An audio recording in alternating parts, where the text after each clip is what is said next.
Hello guys, welcome back to our YouTube channel Walk with Devuten.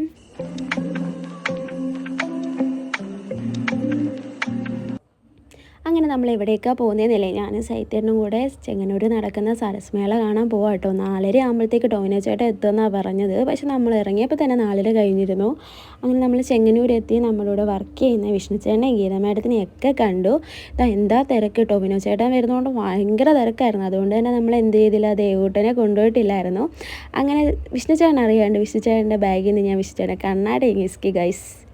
ചേട്ടനും Geetha madam കൂടി ഇങ്ങനെ നടന്നു വരുന്നുണ്ട്. ഗീത മാഡം കാഴ്ചകളൊക്കെ കണ്ടിട്ട് മന്ദം ഇങ്ങനെ നടന്നു വരുവാണ്. ലാസ്റ്റ് നമ്മൾ ഉള്ളിലേക്ക് കയറിയപ്പോൾ സൈത്തേട്ടൻ അവിടെ നിന്നു. ഞാനും വിഷ്ണു ചേട്ടനും ഗീത മാഡം എല്ലാം കൂടെ ഫുഡ് കോർട്ടിലേക്ക് പോയിട്ടുണ്ടായിരുന്നേ. അങ്ങനെ വിഷ്ണു ചേട്ടനും ചേച്ചിയും കൂടെ ഫുഡ് ഓർഡർ ചെയ്യാൻ പോയ സമയത്ത് ഞങ്ങൾ സീറ്റൊക്കെ കണ്ടുപിടിച്ച് അവിടെ ഇരുന്നു. ശേഷം നമ്മളവിടെ ഇരുന്നിട്ട് നമ്മളന്നത്തേക്ക് സീറ്റൊക്കെ അറേഞ്ച് ചെയ്തിട്ട് നേരത്തെ അങ്ങ് സീറ്റ് പിടിച്ചിരുന്ന്. അങ്ങനെ നമ്മുടെ ആര്യ ചേച്ചി, ദിവ്യ ചേച്ചി, ഗീത മാഡം, നമ്മുടെ ജസ്റ്റീന മോൾ, അവളാണെങ്കിൽ ഫുഡ് കിട്ടുമല്ലോ എന്ന് പറഞ്ഞുള്ള സന്തോഷത്തില്ല. എന്നാൽ ചിരിയൊക്കെ കണ്ടില്ലേ. ഇൻസ്റ്റാഗ്രാമിലൊക്കെ വൈറലായിക്കൊണ്ടിരിക്കുന്ന വനസുന്ദരി കഴിക്കാൻ വേണ്ടിയിട്ട് ഓടി വന്നതാണ് ഗൈസ്. അങ്ങനെ ചേച്ചിയും ചേട്ടനും കൂടെ പാൽക്കപ്പയും കപ്പയും വനസുന്ദരി എല്ലാം വാങ്ങിച്ചിട്ടൊക്കെ വന്നു. പക്ഷെ അതിന് കൊടുത്തത്ര ബിൽഡപ്പൊന്നും ഇല്ല എന്ന് തന്നെ പറയാം. എന്ത് പറയാനാ ഗൈസ്, പൈസ പോയത് മിച്ചം. നല്ല ടേസ്റ്റൊന്നും ഉണ്ടായിരുന്നില്ല. ഇതാണ് നമ്മുടെ ആര്യക്കുട്ടി. ആര്യയുടെ കല്യാണം ഇപ്പോൾ കഴിഞ്ഞിട്ടുണ്ട് കേട്ടോ. അങ്ങനെ പാൽക്കപ്പയും കപ്പയും എല്ലാം വന്നിട്ടുണ്ടായിരുന്നു.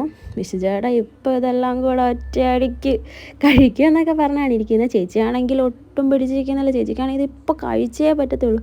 പക്ഷെ കഴിച്ചു കഴിഞ്ഞപ്പോൾ ഗൈസ് എന്ത് ചെയ്യാനാ, പൈസ കൊടുത്ത് വാങ്ങിച്ചും പോയി കളയാനൊട്ട് പറ്റത്തില്ലല്ലോ എന്നുള്ള അവസ്ഥയിലായിരുന്നു. ഇതോടുകൂടി ചേച്ചി തീരുമാനിച്ചു ഇനി ഇങ്ങനത്തായിട്ട് ഒന്നും വാങ്ങില്ല. കാരണം പൈസ പോയി ഗൈസ്. എന്ത് ചെയ്യാനാ, മുഖത്തെ വിഷമം നിങ്ങൾ കാണുന്നില്ലേ. അങ്ങനെ കഴിക്കാൻ വേണ്ടി വിളിച്ച് ഋഷി സാറ് വന്നപ്പോഴത്തേക്ക് എല്ലാം കഴിഞ്ഞിരുന്നു. പിന്നെ അവന് വേണ്ടാന്ന് പറഞ്ഞു. പിന്നെ അങ്ങനെ ഞാനും ആര്യയും മാഡം എല്ലാം കൂടെ അങ്ങനെ വെയിറ്റ് ചെയ്യാണ് വിഷ്ണു ചേട്ടനും ചേച്ചിക്കും വേണ്ടിയിട്ട്. ഋഷിയും കൂടെ ഉണ്ട്. അവർ വേറെ എന്തോ ഐറ്റം വാങ്ങാൻ വേണ്ടി പോയേക്കുമായിരുന്നു. അങ്ങനെ നമ്മൾ ഉള്ളിലേക്ക് പോയി കുറച്ച് കാഴ്ചകളൊക്കെ കണ്ടു. അപ്പോൾ ഇന്നത്തെ വീഡിയോ ഇത്രയേ ഉള്ളൂ. Okay, Tata, bye bye.